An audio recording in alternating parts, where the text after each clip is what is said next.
Hi guys, welcome back to my channel. It's me, Lauren Stena, and today we're going to do a Q&A portion. But before that, I'd like to say I'm sorry if I haven't been filming a lot of videos lately. It's just that I've been very busy with work and with school.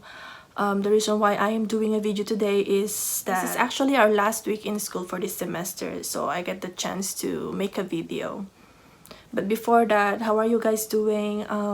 I've seen a lot of questions being raised on my channel, so I'm planning to answer those questions today, and I pick a couple of questions.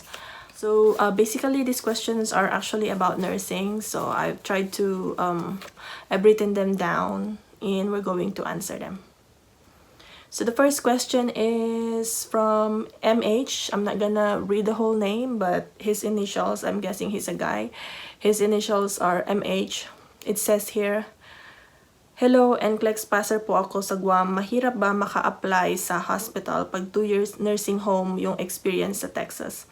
Nandito kasi ako sa UK nagtratrabaho." So, the first thing that you have to consider is merong tinatawag na nurse compact license dito sa US. So, hindi lahat ng state, bali may 50 states, pero hindi lahat kasama sa nursing compact na yon. Pag sinabi nating nursing compact, lahat ng states na kasali sa nursing compact, pwede kang mag-practice. Halimbawa, ako, ang Texas ay kasama sa nursing compact. At sa pagkakaalam ko, kasama rin ang Tennessee. So, halimbawa, ako nakapasa ako dito sa Texas, pwede rin akong magtrabaho sa Tennessee. Yung Guam, I don't think kasama siya sa nursing compact. So, I'm not sure what is the process kung may gagawin ka pa. Pero, dito sa Texas, meron silang tinatawag na nurse jurisprudence exam. Parang 50 items yon, open book siya, pero time ka na time ka habang nag-e-exam. So, sa tingin ko, kung gusto mong i-transfer yung license mo sa Guam, papunta dito sa Texas, mag-e-exam ka pa rin ng nurse jurisprudence exam. So, yon. Or, ewan ko lang, kasi hindi siya kasama sa, yun nga, sa nursing compact license. So, anyway, ito naman, yung second question mo, pag 2 years nursing home yung experience sa Texas. About sa 2 years nursing home, that I'm not sure. Kasi lahat ng work ko before is sa hospital. Kailangan talaga nila 2 to 3 years tertiary level hospital. Siguro, ang masasabi ko, halimbawa, nakapunta ka dito sa Texas, parang stepping stone mo. Since nursing home yung experience mo sa UK, siguro mag-apply ka muna sa nursing home kasi lahat naman nag-start dyan. Parang ako, nung nagpunta ako dito, siguro pinalad lang ako na naka-work ako agad sa hospital. Pero mostly ng mga nurses na nagpupunta dito, ang start talaga nila sa nursing home. Kasi parang ang mga hospital dito ngayon gusto nila, hindi ka na nila i-hire unless meron kang hospital experience. So yung iba, merong tinatawag na nurse residency or nursing graduate program. Yun yung mga graduating nursing students na mag-apply sila doon na parang residency for a year. So, parang mag-work sila sa nurse, meron din silang lecture for a year yon, pero may sahod sila. So, usually, pag natapos nila yung nurse residency na yon, i-hire din sila ng hospital, parang i-absorb sila. So, magiging regular nurse na sila. Actually, nung time ko, medyo pumasa ako ng NCLEX December. Tapos January nag-start ako mag-apply. Tapos parang decline yung mga applications ko kasi daw wala akong hospital experience. Pero sabi ko, how can I get a hospital experience kung wala namang mag-hire sa akin, diba? So nag-try ako niyan, mag-apply ng nurse residency program. Nung tinawagan ako, sabi nila, but you're not a new graduate kasi 2008 graduate ako. I moved here in 2016. So, parang meron akong dilemma kung paano ako makakuha ng trabaho. But of course, I did not give up. Ang ginawa ko is, nag-apply ako sa mga job fair. Nakuha ko dun sa job fair. So, yung job fair na yun, parang malit lang siyang hospital. So, dun ako nag-start. Luckily, na-hire naman ako, napili ako ng director na mag-work as a regular nurse. But mind you, nung bago ako dito, kasi very different talaga ang practice sa Pilipinas at saka dito sa US. So, ang binigay lang sa akin na training is like a month. 1 month lang ako nag-train. So, yung charting nila iba. Kasi paper charting sa Pinas. Tapos yung mga equipments iba din. So, nahirapan talaga ako. Pero, sabi mo nga nasa UK ka naman. So, siguro, I've never been to UK. So, siguro naman similar naman yung setup ng UK hospital sa US hospital, so that will not be a challenge to you. So yun. Okay, question number 2 ay galing kay IMY. Sabi niya dito, what are the requirements or certifications aside from your nursing license that you submitted in applying as a nurse in the hospital? Did you have phlebotomy and BLS? So for my case, the BLS, the basic life support, is really a mandatory even when I was still in the Philippines. So other requirements, well, like I said, I was a foreign educated nurse, and I had a hospital experience in the Philippines when I moved here. So when I applied, I think that is one of the considerations why I was also got hired in a hospital, because of my previous experience in the Philippines. I didn't do phlebotomy, but way back in the Philippines, I was a certified IV therapist nurse from the Infusion Nurses Society. So I didn't do phlebotomy, and I don't know which state you're at, but I think some hospitals require phlebotomy and BLS and ACLS. But in my case, I didn't do the phlebotomy. And just to give you an idea, now that I'm hired, actually the hospital that I work for is giving a free phlebotomy class. But I would suggest, like, if you're a nurse graduate or new nursing graduate, yeah, maybe getting an extra certification will not hurt, you know, because of the competition. And I would also suggest for you to do the ACLS aside from the BLS training. All right, let's move on to the next question by GD. Okay, so I'm not sure what's his or her gender. So it says here, hi, do you have any idea if Washington State or California do offer nurse residency program as well? Well, like I said, I think the trend now, most hospitals would hire you if you have a hospital experience. Here in Texas, they do the nurse residency program, and I'm guessing most hospitals would do, you know, because that has been the trend here in the US. Okay, and then it says here to follow up, how about those returning RNs who wants to go back to nursing, but their hospital experience was more than 5 years ago? So as far as I know, there are trainings, or what do you call this? There are trainings that you can do just to kind of refresh your mind about nursing. So I know in Texas, before you, let's say for example, you're foreign and you plan to take the NCLEX, but your hospital experience was years ago, they would require you to get a refresher course. So I know there are refresher course being offered, so you might want to look into that. And then next question is from AO. I'll just, you know, read their initials. So it says here, if you're already here in the US, do you need staffing agency, or is it better to just go DIY or do it your own application and send resumes to hospitals for you to get hired? Well, in my case, I didn't undergo staffing agencies. I actually did apply directly on the hospital websites. I've sent a lot of applications. You can go online, just make your resume look good, but of course truthful.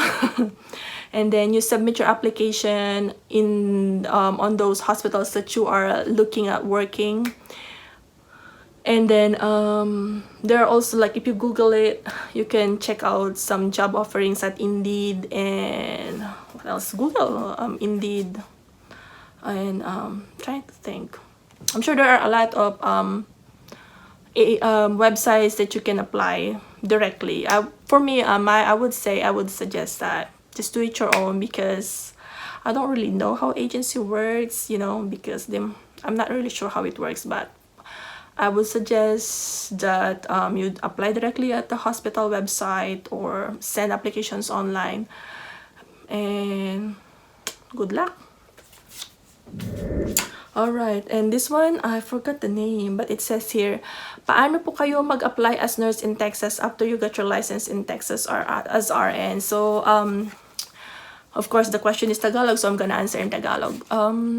Gaya nga ng sinabi ko, nung nakapasa ako ng NCLEX, una, of course, gumawa ako ng resume, kumuha ako ng BLS, kasi kailangan talaga yung BLS certification na yon. And then, kailangan yun, hindi ka haharang unless meron ka nun.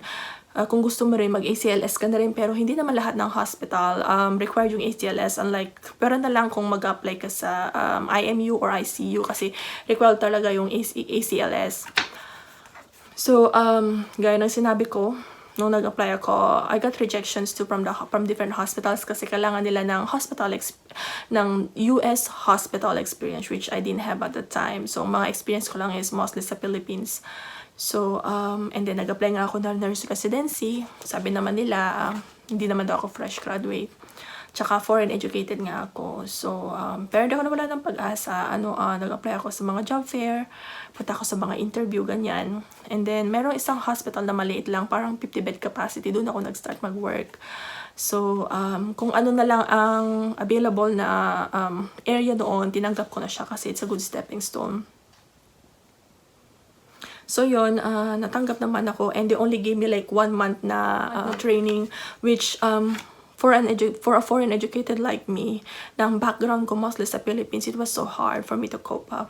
Kasi sa pagkakaalam ko, yung mga nurses sa Philippines na napunta dito via yung ano bang tawag dun sa visa nila, yung working visa.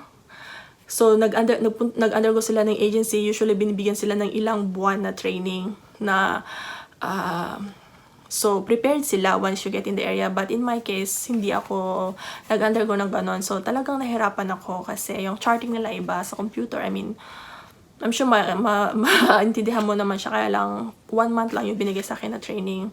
So, nahirapan talaga ako na mag-catch up. Pero, kaya mo yan. I mean, Filipinos naman are very mapursige. And then, another option for you is, you can apply sa nursing home. Actually, that time, nag-apply din ako sa nursing home. Pero, kung hindi sana ako nakuha dun sa hospital na sinasabi ko na 50 bed capacity, siguro sa nursing home ako nag-work. Kasi mas mataas ang offer sa hospital. So, natanggap na ako dun sa nursing home. Kaso medyo malayo yung pagdadrive. So, hindi muna ako sumagot. Nag-apply pa ako sa ibang hospital. And then, that time na nakuha rin ako sa hospital, that's when I made my decision na yung hospital ang accept ko kasi mas mataas ang sahod. So, ang masasabi ko lang sa'yo, ang payo ko sa'yo is mag-apply ka lang and then look for options and choose wisely. Yun lang. So, ayun po. Alright guys, I was not able to write this down, pero nung the other day, somebody made a comment on one of my videos, SLB. Like I said, I'll just read your initials because some people might not wanna be shouted out, you know. I mean, ayaw nilang malaman yung full name. So this is what he or she said. So I'm gonna read it to you guys. It says here, hi, I finally decided to educate myself until I'm a nurse practitioner here in the Philippines. My cousin is a nurse in the US, but she graduated high school and college in the US. So if possible, I want to work there too. The only worry that I have is whether or not it will be a safe career by 2031. So let me tell you this, US, they lack a lot of positions, and being a nurse practitioner is kind of similar to becoming a doctor in the sense that you can prescribe medications, you can order labs, like for example, x-ray, different diagnostic procedures, you can order those.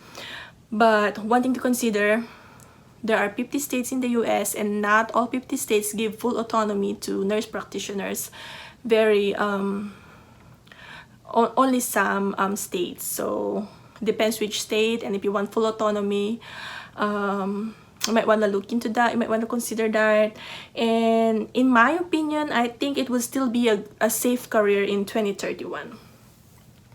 And then, okay, let me continue reading. My plan is, number 1, to graduate nursing school and pass the licensure exam.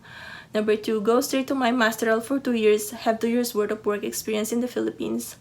Please tell me if this number is sufficient as a nurse practitioner. Number 4, land an application for a job and fulfill the requirements to work in the US or the other way around. Well, I'm not really sure about that because, like I said, I studied elementary, high school, and college in the Philippines, and I've taken a few Master of Science in Nursing when I was in the Philippines. I finished some parts of my thesis, but I did not complete the whole course itself. And well, when I'm already here in the US, you need to work in a hospital before I even got accepted to a university to pursue or apply for a graduate program. So I would say maybe the safest route for you to do is finish your nursing school, get a work experience. And while you're doing that, you might want to review for NCLEX, take the NCLEX, apply for a job, and I think it will be better for you to do your master's here. Okay, please enlighten me. Is it better to be a nurse graduate in my case rather than a nurse practitioner? Is it better to do my masteral there in the US? I know you can't magically control the process in the world, but please tell me some part of my odds in the safety of the career there in the US. I'm an upcoming senior in high school, and it would truly lift a huge burden off of me if you spare a word or two. So thank you for that question. Ooh. so anyway, I was gonna say that if you're in senior high school, in my opinion, but I'm not an expert, this is just my opinion, if I was in your situation, what I would do is finish my nursing school. Yeah, you have to pass your local board exam in the Philippines in order for you to get hired to different hospitals. And if you can, choose a tertiary level hospitals in Manila. I don't know which city you're at, but that is a very good working experience. You're gonna be a strong candidate when you apply as a nurse here in the US. And then maybe while you're getting your experience in the Philippines, review for NCLEX, like I said, and then submit your application here. And if ever you get accepted, work for a while in the US in preparation for you to enroll in your graduate program. Because I know I have a coworker, just to give you an example. I have a coworker, I think she finished MAN in the Philippines, Master of Arts in Nursing, but I don't think that